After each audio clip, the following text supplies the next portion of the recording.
بەناوی خوای گەورە سڵاوتان لێبێت بەڕێزان لووتکەی ناسایی ڕێکخراوی هاریکاری ئیسلامی لە تورکیا سەبارەت بە قودس بەڕێوەچوو دوای کۆبوونەوەکەش لە ڕێگەندراوێکدا ڕێکخراوی هاریکاری ئیسلامی ڕای دەگەنێت دانمان ناوە بە دەوڵەتی فەڵەستین و قودسی ڕۆژهەڵاتیش پایتەختی دەوڵەتەکەیە. بەمیوان دەرێک لە بەڕێزان لە ستۆدیۆی سەرەکی هەژار حاتەم ئەندامی بۆدی توێژنەوەی سیاسی کۆمەڵی ئیسلامی هەروەها لە هەولێرە و دکتۆر عوسمان عەلی مامۆستای زانکۆ و شارەزای کاروباری خۆرهەڵاتی ناوەڕاست تاوتوی ئەم پرسە دەکەین. سەرەتا ڕاپۆرتێک دەبین. سبحان الذي أسرى بعبده. کۆبوونەوەی لووتکەی ئیسلامی قودسی خۆرهەڵاتی بە پایتەختی دەوڵەتی فەڵەستین ناساند و بڕیارەکەی سەرۆکی ئەمریکاشی باڵوەشاو و پوچ ناوبەرد. 14 yaşında bakınız yüzü kanavan içinde. ئەمڕۆ بە ئامادەبوونی ڕەجەب تەیب ئەردۆغان سەرۆکۆماری تورکیا و سەرۆکی ڕێکخراوی هاریکاری وڵاتانی ئیسلامی لە شاری ئەستەمبول لە تورکیا کۆبوونەوەی لە ناکاوی لووتکەی ئیسلامی لەبارەی بڕیارەکەی سەرۆکی ئەمریکا سەبارەت بە قودس بەڕێوەچوو. ڕاگەندراوی کۆتایی کۆبوونەوەی لووتکەی ئیسلامی ناوی قودسی خۆرهەڵاتی وەکو پایتەختی فەڵەستین هێنا و داوەشی لە سەرجەم وڵاتانی جیهان کردووە دان بە دەوڵەتی فەڵەستین دابنێن و قودسی خۆرهەڵاتی داگیرکراویش وەکو پایتەختی فەڵەستین بناسێنن. ڕاگەندراوەکەی لووتکەی ئیسلامی بڕیارەکەی سەرۆکی ئەمریکاشی لەبارەی ناساندنی قودس وەکو پایتەختی ئیسرائیل ئیدانە کرد و باڵوەشاو و پوچ وەسفی کرد. ڕاگەندراوەکە ئاماژەی بەوە کردووە کە بڕیارەکەی ترەمپ تاگلایەنە و نایاسایی و دانپێدانەنراوە و بە پاشەکشە لە پرۆسەیەشیش دادەنرێت. It is time to officially recognize Jerusalem as the capital of Israel. لووتکەی ئیسلامی ئەستەنبوڵ ئەو بڕیارەی سەرۆکی ئەمریکا کە ڕۆژی چوارشەمەی ڕابردوو سەبارەت بە قودس دەری کرد بە هەندانی ئیسرائیل بۆ درێژەدان بە سیاسەتی داگیرکاری و جیاکاری و پاکتاوی ڕەگەزی ناوی بێت. کۆبوونەوەکە ستایشی ئەو کۆدەنگیە نێودەوڵەتیەشی کرد کە بەرامبەر بڕیارەکەی ئەمریکا دروست بووە و بە پەیامێکی بەهێز و پاڵپشتی مافی گەلی فەڵەستینی دەزانێت. Biz bugün Kudüs'ü Filistin'in başkenti olarak tanıdığımızı ilan ettik. لای خۆشیەوە ڕەجەب تەیب ئەردۆغان سەرۆکۆماری تورکیا و سەرۆکی ڕێکخراوی هاریکاری وڵاتانی ئیسلامی دوا بەدوای کۆبوونەوەکە ڕایگەیان لەم کۆبوونەوە بەدواوە قودس پایتەختی فەڵەستینە. ئەردۆغان لە بەشێکی دیکەی قسەکانیدا ئاماژەی بەوە کرد کە بڕیارەکەی ترەمپ هیچ بەهایەکی لای ئەوان نییە و داواشی لە بڕیار بەدەستانی واشنتن کرد لەو بڕیارەیان پاشگەز ببنەوە وتیشی لە ڕێگەی ئەم کۆبوونەوە مێژوویەوە بۆ هەموو گیانمان سلمان کە قودس بەتەنها نییە. نقطة أخرى سنذهب إلى مجلس الأمن ليبطل هذا القرار. لای خۆشیەوە مەحموود عەباس سەرۆکی فەڵەستین ڕایگەیان پرۆژەیەک دژ بە بڕیارەکەی ترەمپ ئاڕاستەی ئەنجومەنی ئاسایش دەکەین. ڕێکخراوی هاریکاری ئیسلامی پێشتر بە ڕێکخراوی کۆنگرەی ئیسلامی ناسرا بوو لە 25 ئەیلولی 1969 لە کاردانەوەی سووتانی مزگەوت یەقسا لە 21 ئابی هەمان ساڵدا دامەزرا. ڕێکخراوی هاریکاری ئیسلامی لە دوای نەتەوە گرتوەکانەوە بە دووەم گەورەترین ڕێکخراو دادەنرێت و 57 وڵات لە خۆ دەگرێت بەسەر 4 کیشوەریشدا دابەش بووە. لە کۆبوونەوەکەی ئەستەمبولدا لە کۆی 57 وڵاتیاندام 48 وڵاتیان ئامادە بوون و تەنها 16 وڵاتیان لەسەر ئاستی کەسی یەکەم بەشداریان کرد. هەریەک لە پاشای سعودیە و سەرۆکی کودەتای میسر و شانشینی ئیمارات و پاشای بەحرەین سەرۆکی عێراق لە دیارترینەوە سەرۆکانە بوون کە بەشداری کۆبوونەوەکەیان نەکرد.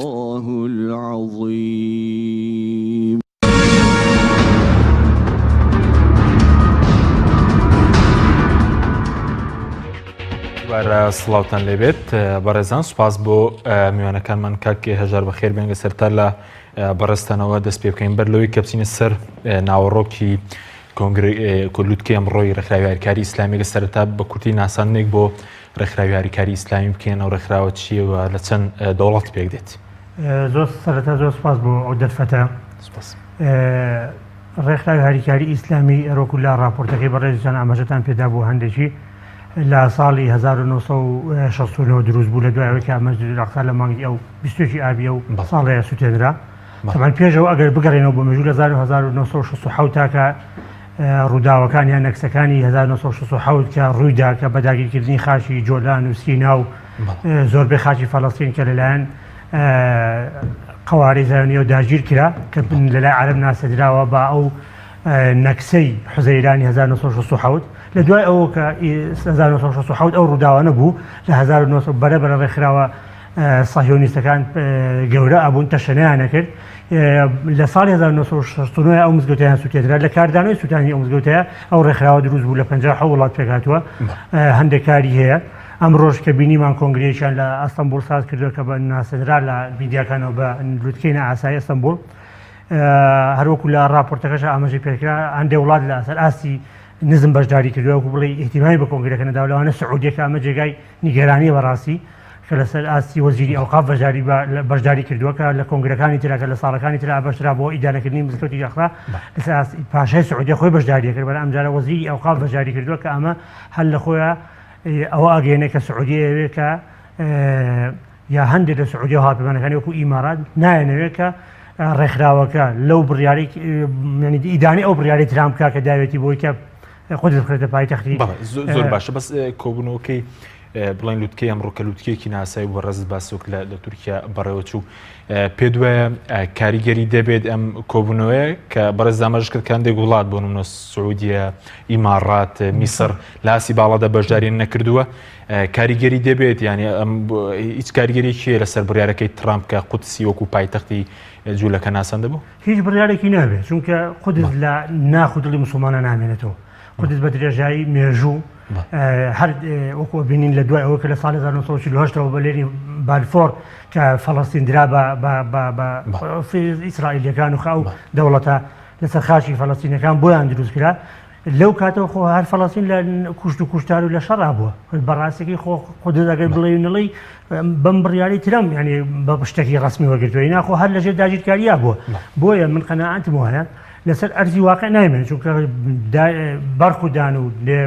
بەرگریکردنی گەلی فەڵەستین لەگەل هەروەها میلەتانی مسلمان لە قودس و لە پیرۆزی قودس و لەمانەوەی ئەو خاکی قودس و خاکی مسلمانە هەر بەردەوامە بێت بەڵام ئەوەی کە سعودیە و میسر بەشداریان نەکردووە من قەناعەتم وایە کاریگەریە بەس کاریگەریی ئەوە نابێت ئەو وڵاتانەش کە بەشداری ئەو وڵاتانش بەشداریان کردووە وڵاتانێکی کاریگەرن لەوانە تورکیا کە بە ئێستا بە هاتوتە سەر خەت بە جددی قسە لەسەر وەزعەکە هەرچەند بەڕاستی وڵاتانێکی تریش کە ئەتوانن شتی تر بکەن بەڕاستی بەڵام کاردانەوەکانیان تا ئێستا هەر قسە بووە بەڵام ئەمەی تورکیا جگای خۆشحاڵی هیواداری شتیریشی بە دوایە بێ ئەوانەی کە هیچ نەبێ شتی ڕسمی بێ خۆجارێ هەشتی تونوتیژی نەبێ هەر بۆ نمونە ئێستا هەر هیچ نەبێ لە بایکۆتکردنی شتی ئەمریکاەوە هینەوە دەست پێ بکەن هەر جارێ علاقی پسرانی عیلاقە بێ خۆجارێ من ناڵێ بایم بێ سپاس دەکەم دەتێگەرم بۆ لای بەڕێز تێگەر بچینە لە لای کاک دکتۆر عوسمان مامۆستای زانکۆ و شارەزاد لە کاروباری خۆرهەڵاتی ناوەڕاست کاک دکتۆر زۆر سپاس بۆ بەشداریکردن لە بەرنامەکەماندا ڕای بەڕستە لەسەر کۆنگرەی ئەمڕۆی ڕێکخراوی یاریکاری ئیسلامی چی بوو کە دوای 7 ڕۆژ لە بڕیارەکەی ترامپ وەکو ناساندنی قودس بە پایتەختی ئیسرائیل بەڕێوە چووە لە بەیاننامەکەی دەدانی ناو بە دەوڵەتی ئیسرائیل و باز دەکە کە قودسی ڕۆژهەڵات پایتەختی ئەو دەوڵەتێ پێ دوایە بڕیارەکانی ئەم کۆنگرەیە کاریگەری دەبێت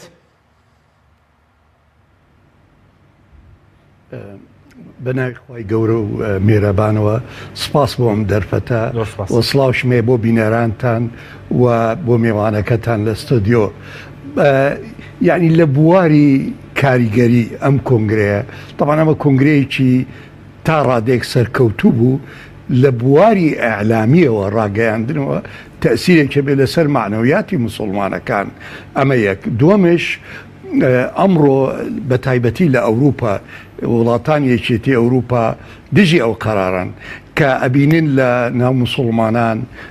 لە ناو دەوڵەتە مسلمانەکان ڕەتفعلێکی بەقوەتەیە ئەوە مووقفی تەفاوضی ئەوانش بەهێزەکات بەڵێ دوایی ئەمە 46 وڵات بڵێت فەڵەستین وڵاتێکی سەربەخۆ بێ و قودسی ڕۆژهەڵات ئەبێتە پایتەختی بە شێوەیەکی ڕسمی ئەمەش تەکیدکردنە لەسەر شوناسی ئیسلامی ئەو شارە و فەڵەستینی ئەو شارە لەبەرەوە یعنی بەڵێ لە بوارێکی ئەعلامیەوە تەسیری ئەبێت حتا خۆی ئەبێ ئەوەش بزانین لە ئەمریکاش نەناو خودی ئیدارەتی ترامپە کۆدەنگی نەبوو لەسەر ئەم قەرارە بەڵام ئەمە قەرارێکە بە بۆچوونی من ترامپ لە ژێر فشاری لۆبی ئیسرائیلی لە واشنگتن لۆبیەکەیە پێڵێن ئەیپاکس ئەم ئەیپاکسە بەهێزترین لۆبیە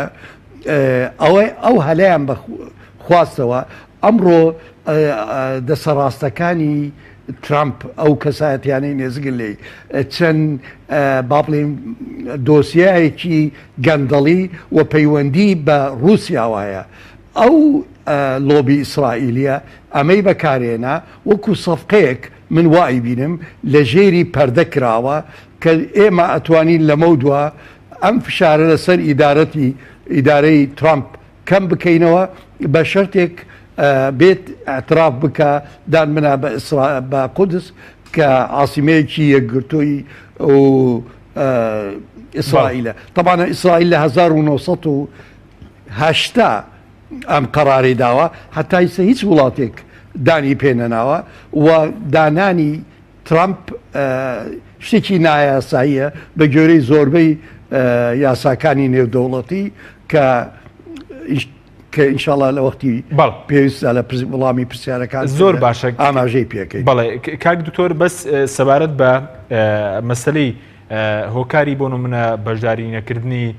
سعودیە لە ئاستی باڵایە بۆ نمونە شاز سلمان بن عەبدولعەزیز کە ئەمڕۆ بەشدار نەبوو و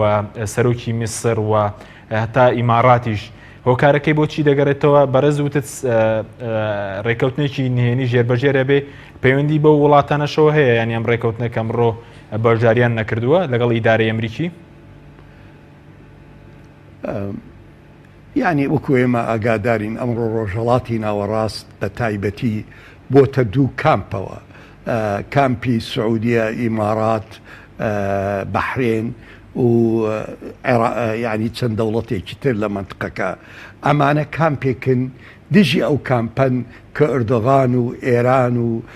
عێراق و چەند دەوڵەتێکی تر اینجا ئەمانە زۆر کامپی سەر بە سعودیە زۆر وەکو لێ بڕوایان بە ئیدارەی ترامپە ناتوانن لەو مۆقعانین تەحەدای ترامپ بکەن لەم ڕۆژانە بە گوێرەی بۆچوونی با بڵێن ئەوانەی لە سعودیا لە حکومەکەن و لە بەحرێن ئەوان ئەڵێن ئێستا مەترسی ئێران خەتەرترە یعنی گەورەترە لەسەر ئەمنی قەومیان لە مەترسی ئیسرائیل لەبەر ئەو بۆچوونە و لەبەر ئەو دووبەرێکەی لە ناو ڕۆژهەڵاتی وڵاتانی ڕۆژهەڵاتی ناوەڕاستەیە ئەوان نەیانتوانی بێنە ئەو کۆنگرەیە. بەڵێ بەڵام هۆکاری چی ینی بۆ بەرژەوەندەکانی مەسەلەن سعودیە و ئیمارات و میسر زیاتر لەگەڵ مەسەلەی ئیدارەی ترامپ و ئیسرائیلە نەک لەگەڵ بۆ نمونە حەماس و ئەو لایەنش کە پشتگیری لە کێشەی فەڵەستین دەکەن هۆکارەکە تەنها پەیوەندی بە مانەوە لە دەسەڵات و ئەوانەیە یاخود هۆکارەکەی چی؟ بەڵێ مانەوە لە دەسەڵات زۆر گرنگە یان بۆچوونی ئەمانەی لە دەسەڵاتن لە ئیمارات و لە بەحرێن و لە سعودیا ئەوان ئەو بۆچوونیانەیە وەکو ئاماژەم پێی کرد ئیدارەی ترامپ لە ئەخیرە چونکە ئەوان چێڵێن لە ئەعلامیان ئەگە بە وردی بخوێنیتەوە ترامپ و تێتی ئەمە ئەبێتە هۆکاری دامەزراندنی دوو دەوڵەت دەوڵەتی فەڵەستینی و دەوڵەتی بەڵام با ئیقرار بکەین با واقع بین ئەوش بە قودس ببێتە پایتەختی ئیسرائیل طبعا لەیرە بە هەڵەدا چوونە ئەو وڵاتە عەرەبیانە و ئەمە پێگای ئێران زۆر بەهێزترەکە لە ڕۆژهەڵاتی ناوەڕاست و لە هەمان کاتە شەرعیەتی وڵات ئال سعود ئەکاتە مەترسیەوە چکە ئال سعود لەو ڕۆژەوە هاتنەتە حکم خۆیان بە خادم الحرمین حامی الحرمین قودس یەکێکە لە حرەمەکانی مسلمانەکان ئولە الحرمینە لەبەرەوە یعنی ئەمە تا ڕادەیەک شەرعیەتیان لێ ئەسەنێتەوە با بڵێن هاوڵاتیەکانی ئەم وڵاتانە ئەکەونە پرسیارەوە ئەو نخبەی کە حکمیانەکە و بە کورتی دواتر دەگەرم وڵای بەڕز بەس بە کورتی ئەم بەشداری نەکردنە شەرعیە دانیشە پێ دوایە بە بڕیارەکەی ترامپ سەبارەت بە قودس بەشداری نەکردنەکە شەرعەت پێدانیەتی لەم کۆنگرێ يعني ئەوان ئەتوانن بڵێن ئێمە ئەوان بالمناسبە بەشدارن بەس لە لێڤڵێکی لە مستەوایەکی نزم ئەوان بەشدارن مقاتعیان نەکردووە بەڵام لە مستەوای بەرز نەهاتوونە و دوایش لەم ڕۆژانە هەر بۆ ئیعلام بۆ پرۆپەگەندە بۆ خۆیان باسی ئەواکەن قیمەیەکی عەرەبیە کرێت ئەلەوێت دەورێکی سەرەکی یاریەکەن وبالمناسبة يعني إعلامي سعودي بصراحة وتي أما هلايا وتي أم قرارة هلايا ونابي ببوايا وأما تجي بروسي عاشتيا بەڵام بە بۆچوونی من نەهاتنیان بۆ ئەستەمبول لەبەرە و دووبەرێکچەیە کەیسا لە ڕۆژهەڵاتی ناوەڕاستە کە یەکێکی سعودیە سەرکردایەتێکا یەکێکی تورکیا ئێران سەرکردایەتێکە. سپاس دەکەم کاک تۆ دواتە گەرم بۆ لای بەڕێز کاک هەژە هەر لەسەر مەسەلەی مامەڵەی وڵاتانی عەرەبی بەتایبەت و سعودیە و میسر و وڵاتانە بهێنینەوە هۆکاری چێ بۆ نمونە باز دەکرێت تا هەتا لە هەینی ڕابردوو ڕێگەنە درراوە بە وتاربێژی مزگەوتی حەرام لە مەککەوە مزگەوتی پێغەمبەر خەیر و لە مەدینە تەنات باسی ئەم مەسەلەیەش بکرێوە ئەمڕۆ وەزیری هەواڵگیری ئیسرائیل لە چاپێکەکەم لەگەڵ سایتی هاراتسی ئیسرائیلی باسی لەوە کردووە کە پێویستە سعودیە سەرکردایەتی پرۆسەی ئاشتی عەرەب ئیسرائیل بکات. ڕوونەکە سعودیە بەرەو گۆڕانکاریێکی نوێ ڕۆ لە ناوچەکەیە ینی سعودیە خەریکی هەندێک کەس هەندێک ڕۆژنامەنووس هەندێک چاودێر ناوێنێن بە بێتە لە وڵاتێکی ئیسلامیەوە یا باگراوند ئیسلامیەوە وڵاتێکی ئەلمانی یا باگراوند ئەلمانی چونکە هەندێک گۆڕانکاری بە هاتنی ترەم کە وەسەردانیکردنی لە سعودی پێشوازیکردنی بۆ شێوازە ڕسمیەکە لە عادەت و کولتوری عەرەبا هەیە بە پێشوازیکردن شمشێر و ئەنجامدانی ئەو کولتورە تایبەتە بە خۆیان پێشکەشکردنی و هەموو هەدایە و ئەنجامدانی ئەو مستەفقەیە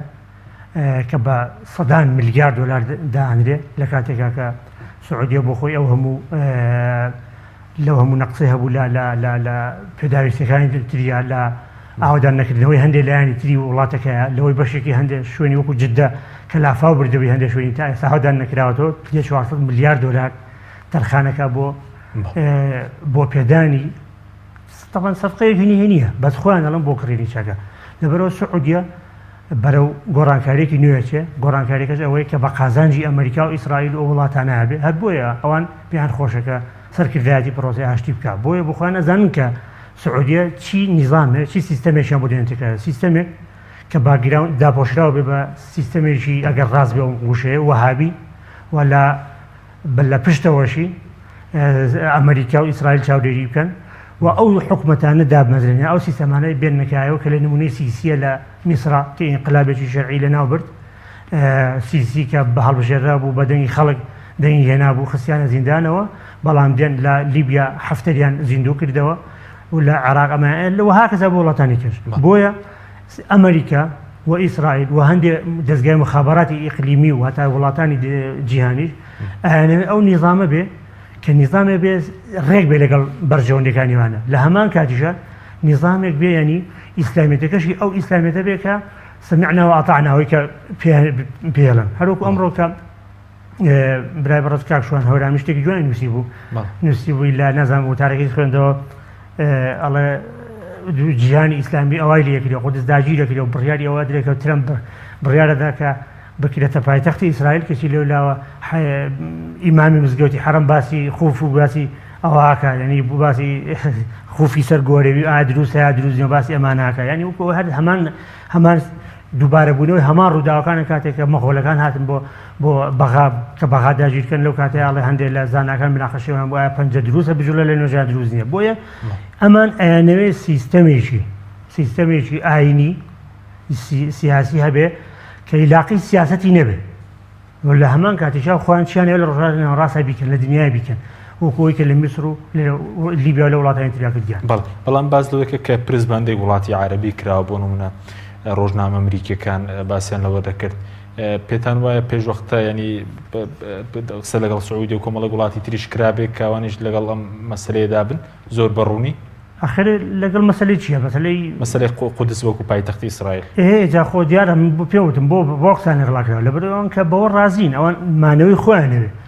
وەکو کاک دکتۆر عوسمانی جامەژەی پێدا مانەوە لە سیاسەتا گرنگە ئەنجا ئەمان بەڕاستی وەکو عەرزم کردی ئەم بەڕێو ئەلمانیە دەچن ئەم سیستەمەیەنەی سعودی و ئیمارات وانە خۆیان لە خەمیەوە نین یعنی گەمەیەکە گەمە بۆ لە ناوبردنی بەرامبەرەکانیان لە بابەتی قەتەر و تورکیا ئەمانە ئیتر چێ پێوە بێ چێ پێوە نابێ قودس پێوە بێ پێوە نابێ هەر بۆ ینی پرسیشان پێکرابێ هەتا پرسیشان پێکرابێ چونکە تۆ بچ بگەڕەوە بۆ مێژوو کاتێکە جیهاد هەیە لە منتیقەی خلیج و لە وڵاتانی کەنداوی عەرەبیات بەریتانیا دێ بە یاسایەک پشتگیری وەهابیەت دەکات بۆ لەبەرەوەی وەهابیەت ئەگەر کەس لێمان عاجز دەمێنێت نەبێ وەهابیەت ئەوەیە کە بەسەنەن تۆ بە خۆت بڕۆ چیەکەی بکە حکومەت چیەکە با بیکەوە تۆش لە خۆت مزگەوتان نوێژی خۆت بکە بەڵام ئەمە لەگەڵ ئاهەنگی بیری ئیسلامیەک ناگرێتەوە ئەبێت تۆ کاتێک دەسەڵات گەندەڵ بوو ڕابڕی بە چاک بڵێ چاک و بە خراپ بڵێ خراپ بەڵام ئەم نیزامانی کە ئێستا دێنەکایەوە لە ڕۆژ لە خەنداوی عەرەبی لە بابەتی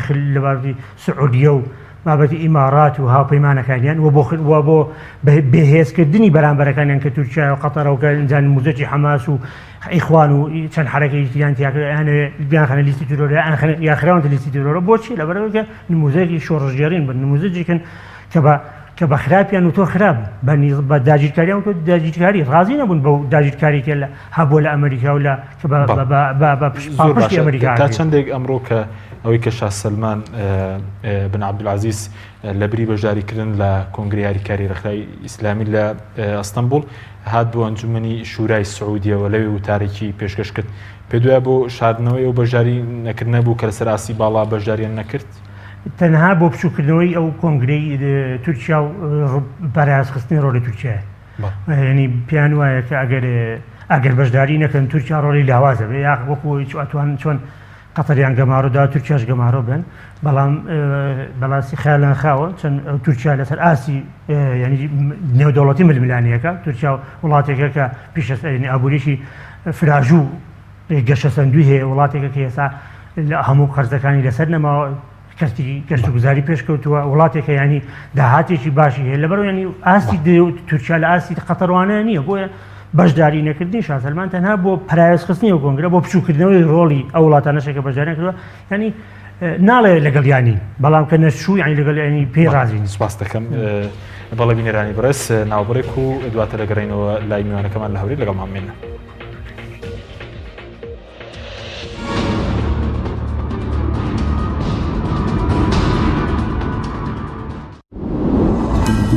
تۆپ ئارت تاکە بریکاری تۆڕی میدیایی کۆمەڵ بۆ دروستکردن و بڵاوکردنەوەی ڕیکلام تۆپ ئارت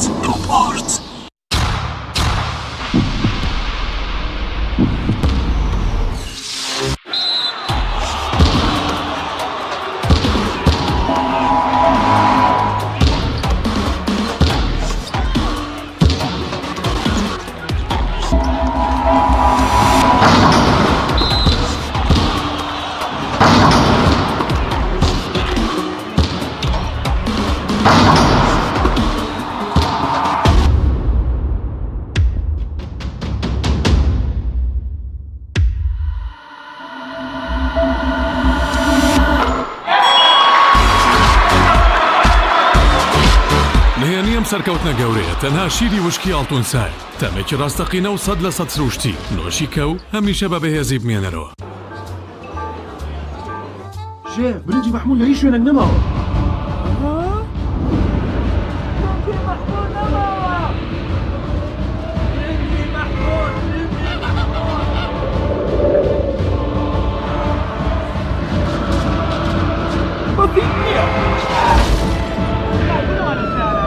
بسيط نية بسيط نية آخر بسيط نية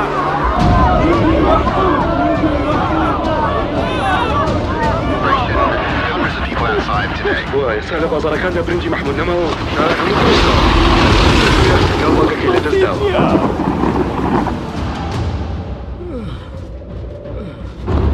بەزێت نییە بەزێت نییە چێ کاک ئێمە چاوەڕێی تۆین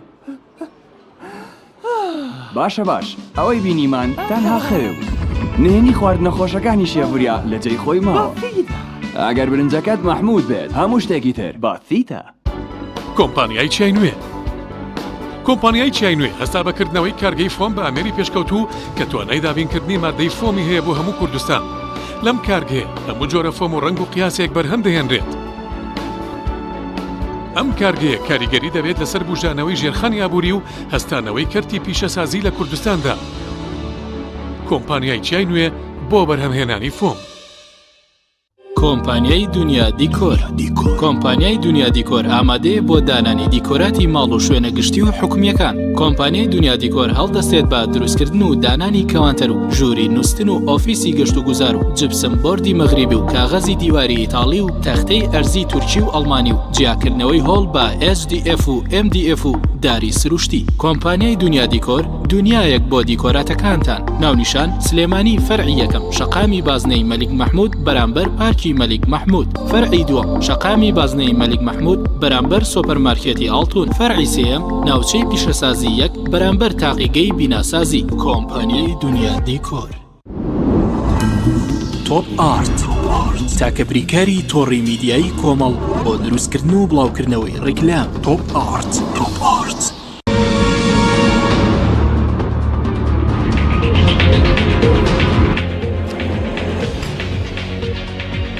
دووبارە سڵاوتان لەبێت بەڕێزان. کاک دکتۆر ئەگەر بگەرم و لای بەڕێزت سەبارەت بە لە ڕاگەندراوەکەی ئەمڕۆی ڕێکخراوی هاریکاری وڵاتانی ئیسلامی کە بەڕێزیشت پێشتر باستان لەو کەدانیان ناو بە دەوڵەتی فەڵەستین و قودسی ڕۆژهەڵات وەکو پایتەختی ئەم دەوڵەتە، پێ دوایە کاریگەری دەبێت لە داهاتوو لەسێنی بۆی کە وڵاتانی تریش مەسەلەی دان بە دەوڵەتی فەڵەستین دابنێن بە شێوەیەکی فەرمی؟ يعني طبعا أما يكن قرار نية كفلسطين وقدس عاصمة بيت چونك بەڵێ بە شێوەیەکی فەرمی ئەمە یەکەمە، بەڵام سەیری چەند قەراراتێکی مەجلیسی ئەمن دووەلی هەیە. یەکێک لەوانەی کەوا ژمارە 242 لە 1967 دەرچوو، دوای قەراری محکەمەی دەولی لە 1970 کە ئەلێ قودس داگیر کراوە، ئەڕضێکی ئیسرائیلی نییە. لەبەرەوە ئەمە و چەندەها قەرارات اتفاقیاتی ئۆسلۆ 1991 کە ئەمریکا شەریک بوو لەو قەرارە لەو اتفاقیە، وەکو بڵێ ضامن بوو لەو قەرارە لەو پەیمان نامانە. ئەمانە و ئەم قەرارەی ئەمڕۆژ بە شێوەیەکی فەرمی کە ئەڵێ بەڵێ لە علاقاتی دەولی ئەمە قەرارێکی چەند 48 دەوڵەتی با بڵێن ساحب سیادەن ئەندامی ڕێکخراوی نەتۆیە گرتووەکانن، بۆعدێکی دەولی هەیە، بۆعدێکی معنەوی هەیە و هەروەکو تۆزێ بەلێسەش ئاماژەم پێی کرد، یعنی ئیتیحادی ئەوروپی ئەوانش وتیان ئێمە بە هیچ جۆرێک ئامادە نین ئەو قەرارەی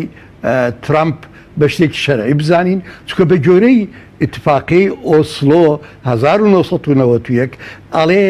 دوا ڕۆژی قودس ئەبێ بە مفاوەزات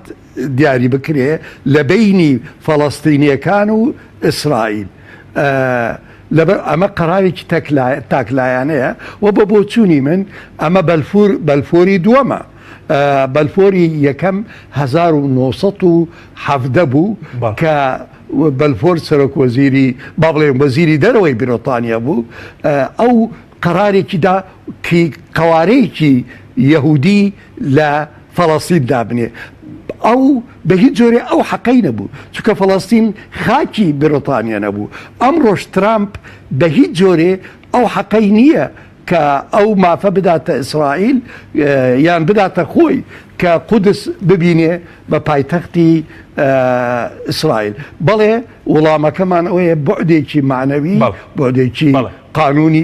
لە قانونی دەولی ئەمە حسابی بۆ کرد. بەڵێ کاک دکتۆر، بەڵام سەبارەت بۆی کە بەیاننامەکە تەنها بە باسی لەم خاڵە کردووە کە دیدانەکردنی بڕیارەکەی ترامپەوە دانانە بە دەوڵەتی فەڵەستینی و قودسی ڕۆژهەڵات پایتەختەکەی بێت بەڵام پێدوای هەنگاوی داهاتوو ئەو بە دوادا بێت بۆ نمونە پێداچنەوە بە پەیوەندە ئابووری و دیبلۆماسیەکان لەگەڵ ئەمریکا لەگەڵ ئیسرائیل پێدوایە بەم ناکۆکەی ناو وڵاتانی ڕێکخراوی هاریکاری ئیسلامی دەتوانن ئەمە بکەن لە قۆناغی داهاتوودا؟ ئەوە زۆر قورسە یعنی ئەسحابی قەرار لە ئەمریکا بەڕاستی و بە تایبەتی ئەوانەی کەوا نێزگن لە لۆبی ئیسرائیلی ئەڵێن ئێمە هەرچی کارێکمان کردووە لە ئیسرائیل ببوورە هەرچی کارێکی کردووە لە 1940ەوە هەتاکو ئەمڕۆ بە چەند قەراراتێکی ئیدانە دەسی پێکە و دوایی هیچ کاردانەوەیەک لە دوای نایە لەبەرەوە یعنی ترامپ پێشەوەی ئەم قەرارە بسەنێ ئەوان ینی ئەوانەی مستەشارەکانی پێیان وتووە وتیانە عەرەبەکان و مسلمانەکان هاوارەکەن و ئیدانەیەکەن بەڵام هیچ کاردانەوەیەک ناتوانن بکەن چونکە خودی جیهانی ئیسلامی پڕە لە کێشە خودی وڵاتانی عەرەبی لە دووبەرێکێکی زۆردایە و زۆر لاوازە و بە بۆچوونی من ئیسرائیل و ئیدارەی ترامپ مراهەنە لەسەر ئەم وەزعی ناخۆشیەی نەکەن و هەرچی وەختێک چەند دەوڵەتێک هەبێ وەکو ئێران وەکو تورکیا وەکو قەتەر ئەوانەی کەوا لە دەسەڵاتن با بڵێن سربەخۆن لە ئیستقلالیەت لە قەرار هەرچی وەختێک لە جیهانی ئیسلامی ئەو حکوومەتانە هاتەکایەوە اینجا ئەتوانێت با بڵێن ئەو قەرارانەی کە وەریان گرت بە تایبەتی ئەم قەرارەی ڕێکخراوی هاریکاری ئیسلامی کە دەوڵەتی فەڵەستین جارێ دەوڵەتی فەڵەستین بە شێوەیەکی ڕەسمی ئەلان نەکراوە و جارێ دەوڵەتی فەڵەستین خودی خۆی نەیوتووە قودس عاسیمەمانە ئەبێ ئەوان لە قانونی دەولی ئەبێ ئەوان یەکەم خۆتۆ بکەن اینجا وڵاتانی جیهانی ئیسلامی و من متەکدم چەند وڵاتی ترش لە ئەفریقیا لە ئەمریکای لاتینی و حتا لە ناو خودی ئەوروپا لەگەڵ ئەوە دەبێت دانی پێ بڵێ سەبارەت بەوەی کە ئێستا ڕێکخراوی نەتەوەیەکگرتوەکان بە 196 وڵات تێیدا ئەندامن ئەوەی کە ئێستا تەنها ئەمریکا بڕێڕەکەی داوە ئیسرائیلیش پێشوازی لێ کردووەوە ئێستا قسە لەسەر مەسلەی پێنج ئەنجام هەمیشەیە کەشە کە لەگەڵ ئەمریکا دانین لەو مەسلەیە پێ دوایە لە کۆتاییدا پێداچوونەوە بکریا خۆ جۆرێک لە پاشگەز بوونەوە هەبێت لەلایەن ئەمریکاوە بەڵێ حەزەکەم شتێک ئاماژە بکەم لە 1970 حکوومەتێک هات بە ناوی Progressive Conservatives حزبی محافظینی تەقەدومی لە کەنەدا هاتنە حکم بەو بەڵێ نەهاتنە حکم وتیان ئێمە بضبطەوەی ترامپ وتیان ئێمە بینە حکم پایتەختی ئیسرائیل لە تەلەڤیڤەوە بین بۆ قودس دوای مانگێک ڕئیس وزەرای کەنەدا حتا یەهودیەکان هاتن پێیان وتیان بابە ئەو قەرارە زۆر خێرا دراوە جارێوە لە بەرژەوەندی ئیسرائیلش نییە و من متەکدم لە ناو خودی ئیسرائیل و لە ئەمریکاش و لە ناو خودی ئیدارەی ترامپش باش ئەزانن ئەم قەرارەی ترامپ زۆر زەرەریە بۆ پرۆسەی هاشتی لە بین فەڵەستینیەکان و ئیسرائیلەکان چکەسە پرۆسەی هاشتیەیە ئەو پرۆسەیە بە جۆرەی پەیماننامەی ئۆسلۆیە ئۆسلۆ 1 و ئۆسلۆ 2 و کە ئەڵێ ئەمە ئەبێت یعنی ئەمە حەلی ئەو حەلەی کە باسە کرێ لە ئەمریکا و دوو دەوڵەت سربەخۆ لە فەڵەستین ئەمە ئەوەیشی کوشت لەبەرەوە بە بۆچوونی من ئەمە بۆچوونێکی شخصی منە هەر خودی ترامپ لە حکومە ئەوەنە بەردەوام نابێ و ئەو ئیدارەی دێت یان ئەو کەسەی دێت پێی ئەچێ پاشەکەزی بکە هەستشەکەم بزانی لە یەکەم ڕۆژە تێلەرسن وەزیری دەرەوە وتی ئێمە بە زووترین کات ئەو قەرارە جێبەجێکەین بەڵام کەسێری کرد ڕەتفعلی جیهانی ئیسلامی و حتا ئیتیحادی ئەوروپی کە لەگەڵ یانە وتی بابێ ئێمە 2 ساڵمانەوێت ئەم قەرارە جێبەجێ بکەین لەبەرەوە بەڵێ ئەگەری پاشەگزیتیایە. بەڵێ سپاس دەکەم کەژارێک بگەنم و لای بەڕێز سەبارەتەوەی کە حەوت ڕۆژ تێپەڕەوە ئێستا خەڵکیش قسەی هەیە بوون لە ئاستینی و ناوەندەکانی لێکۆڵنەوەش باز لە هەڵوێستی هەرێم دەکرێت جۆرێک لە بێدەنگیە بوو بەرامبەر بەم مەسەلەیە لە کاتێک کۆمەڵگەی کوردی کۆمەڵگەیەکی مسلمانە پێ دوایە لە ئایندە لە دوورمەودادا ئەم بێدەنگیە زیان لە هەرێم نادات؟ بێگومان حکوومەتی هەرێمی کوردستان یا دام و دەستگا ڕسمیەکان یا حیزبە سیاسیەکان غێری کۆمەڵی ئیسلامی و یەکگرتووی ئیسلامی کە ماوەساڵی باپیر بزوتنەوەی ئیسلامیش بەڵێ کە ماوەساڵی باپیر پێرێ بە سێ چوار خاڵ هەڵوێستی خۆی کۆمەڵی ئیسلامی دەربڕیوەگەش سێ چوار خاڵی جوانە بەڕاستی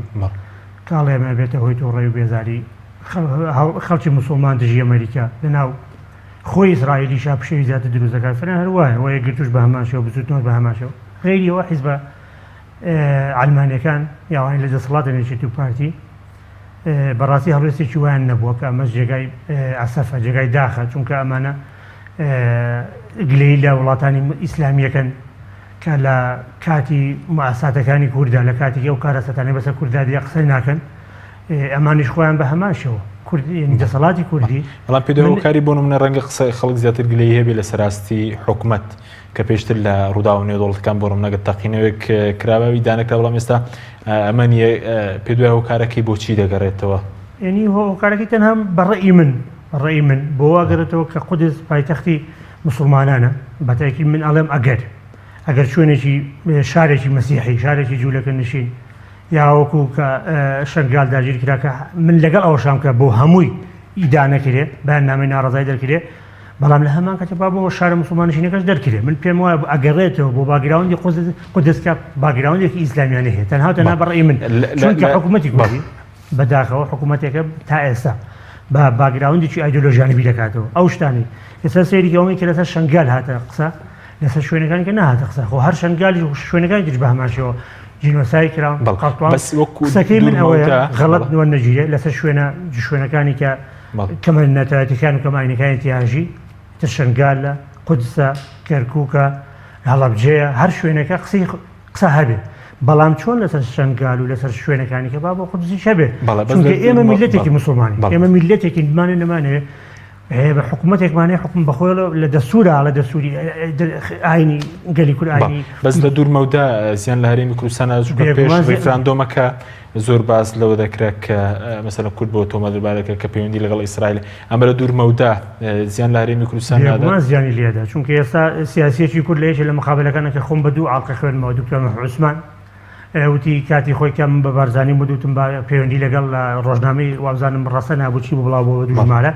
باسی پەیوەندەکانی پارتی و ئیسرائیلەکە وتی من بۆ خۆم بە بارزانانی بود ئەو کاتە دکتۆر مەحمود دەوت وتی پێم وتوتمە باەمە پەیوەندی لەگەڵ ئیسرائیل نەبەسین ئەمە لە دوورمەودایەوە جەناب دەفەرمووی زیان لە پەیوەندەکانی ئێمە وڵاتانی عەرەبی یاوانەی وڵاتی ئیسلامی پێڵن ئەدا چونکە ئێمە بمانێنمانە بە وڵاتی ئیسلامی دەورە دراوێتی بە قسەی منیان نەکرد و پەیوەندەکە گرێدرا بێگومان ئێستاش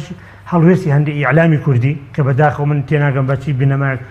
لە خۆیان و هەندێک ئیعلام بەڵێن ئۆرشەلیم نازم ئۆرشەلیم هەر لەکوێوە هێناوە قودس شارێکی مسلمانە شارێکە کە ئێستا ئەمڕۆ لوتکەی هاریکاری ئیسلامی ئەڵێ با قودسی شەرقی بکرێ بە پایتەختی ئیسرائیل ئەوە ئەزانی کاک حەشیم داواکاریێکی زۆر جوان ئەزانی بۆ چونکە قودسی شەرقی بڕۆت کتێبە تاریخەکان سەیریکە ینی داواکاریەکە بۆ قازانجی مسلمانەکان مەسیحیەکان جوولەکان لەبەرچی چونکە پەرستش و معبەدی مزگەوتی مسلمانەکانی تیا کە مەسجد الاقصایە کەنیسەی ئەوەی تایە مەسیحەکانی تایە و دیواری گریان یاخودەوەی کە بڕاقیشی تیاکەی جوولەکانە کەواتە هەرسێ هێما و ڕەمزی یعنی ئەو شوێن و هێما ڕەمزێکی هەرسێ ئاینەکەیە جوولەکە مەسیحی مسلمانی تایە کە ئەم کۆنگری هاریکاری ئەڵە با قودس شەرقی بێتە پایتەختی ئیسرائیل داواکاریێکی زۆر جوانە زۆر مرۆڤانەیە بۆ چونکە ئەڵێن نەیوتوە هەر شوێنێ بکرێتە پایتەختی مسلمانەکان کە تەنها مەسجد الاقصا بێت کە ئەڵێم قودسی شەرقی هەر سێ شوێنەکە گرێتەوە. سپاس دەکەم زۆر سپاس. کاک دکتۆر زۆر بە کورتی ڕای جەنابەت چییە ئەو بێدەنگی هەرێم لە دوورمەودا زیان لە هەرێمی کوردستان دەدا کە تاکو ئێستای ساڵوێستێکی نەبووە زۆر بە کورتی بێ سپاس دەکەین کاک دکتۆر. بەڵێ ئەمە هەڵەیە کە ئەلمانیەتی کوردی وەکو ئەلمانیەتی تورکی و فارسی دائما خۆیان نێزیکتر لە ئیسرائیلە بینن بەڵام ئەمە هەڵەیەکی مێژوویە چونکە ئەم ملەتە بەشێکە لە ئومەی ئیسلام دوایی یعنی بەڕاستی ئەو سەرابە هەیە لە ناو کووردا کە ئیسرائیل دۆستمانە ئەوە لە من وەکو مامۆسایەکی مێژوو حەزەکەم بڵێم لە 75 کسنجەر و لۆبی سۆهیۆنی قەراریاندا شۆڕشی کورد تەواو بکەن لەبەرەوەی سادات داوای کرد وتی با حتا سڵحی لە بەرژەوەندی ئیسرائیلە ئاشتیە بێ لە ڕۆژەڵاتی ناوەڕاست لە 1999 ئۆجۆلان گیرا لەلایەنی مۆسادی ئیسرائیلەوە ئەو کاتەیە چکە تەحالوفیانە بوو لەگەڵ ئەلمانیەتی تورکی لە ئەگەر ئیسرائیل دۆستی کورد بوایە لە ئۆپەرەیشنی ئەوە هجومی حەشتی شعبی و قواتی سەر بە بەغا کە هاتنە سەر کەرکوو و مەناتقە کوردستانەکانی تر ئەو ئیسرائیلە ئەو لۆبیەی کە هەیەی لە واشنگتن بۆچی نەکەوتە کارەوە بەڕای من لێرە شتێکەڵێم خودی مەلا مستەفای بارزان خوافیکە لە 16 کە هی نەبینێ بنگۆریۆن ئەبینێ ئەڵێ یارمەتیمان بدەن ئەڵێ وەڵای ئێمە وڵاتێکی گچکەین هیچمان پێ ناکرێ مەلا مستەفا لێ نا ئێوە وڵاتێکی گچکەن بەڵام دەسەڵاتێکی زۆرتان هەیە لە جیهانە اینجا من ئەوە بڵێم ئیسرائیل بە هیچ جۆرێک نەعەقەدیەن لەگەڵ ئەم ملەتەیە ئیسرائیل کیانێکی غاسبە کیانێکی ڕەگزپەرستە وەکو ئەو کیانانەی لە ئەفریقیای با بڵێن باشوور بوو و ئەمڕۆ زۆر خەڵک لە ئیتحادی لە وڵاتە ئەوروپیەکان لە ئەفریقیا لە ئەمریکای لاتینی هاوڵاتی ئەڵێ ئەو خواردنەی یان ئەو کاڵایەی لە ئیسرائیل وەکو لێ سونعکرێ نایسەنن چکە لێنەمە کیانێکی دژی بەشەریەتە چۆن ملەتی کورد ملەتێک کە خودی خۆی مەزلومە قبول بکە خۆی لە مەعسکەرێک دابنێ مەعسکەری دژمنی ئەم ملەتێ دژمنی ئینسانیەتشە ئەمە ڕەهانێکی هەڵەیە سوپاسێکی ئیثباتێکە هەڵەیە بەڵێ زۆر سپاس بۆ بەڕێز دکتۆر عوسمان عەلی مامۆستای زانکۆ و شارەزار لە کاروباری خۆڵاڵاتی ناوەڕاست کە لە هەولێرەوە لەگەڵمان بووی هەروە بەڕێز هەژار حاتەمەندامی بۆردی توێژنەوەی سیاسی کۆمەڵی ئیسلامی کە لە سوودی سەرەکی لەگەڵمان بووی سوپاس بۆ بینێرانی بڕێز سوپاس بۆ هاوکاران خواتان لەگەڵ